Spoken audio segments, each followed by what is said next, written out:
ये लो रामू, अब तुम कहाँ जाओगे? आज तो दिन भर यहीं पड़े रहना। रामू भाई चिंता मत करो, मैं आ गया हूँ। रुक तू छेदी के बच्चे। चंपा दीदी माफ कर दो, अब नहीं आऊंगा।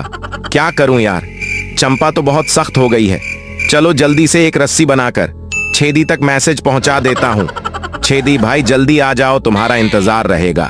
अच्छा रामू भाई का मैसेज है, चलो अब जल्दी से जाता हूं। मैं आ गया हूं भाई, तुम्हें कोई पकड़ नहीं सकता। अपने प्यारे से दोस्त के लिए चैनल सब्सक्राइब जरूर करें और अपने दोस्त का नाम कमेंट में अवश्य लिखें।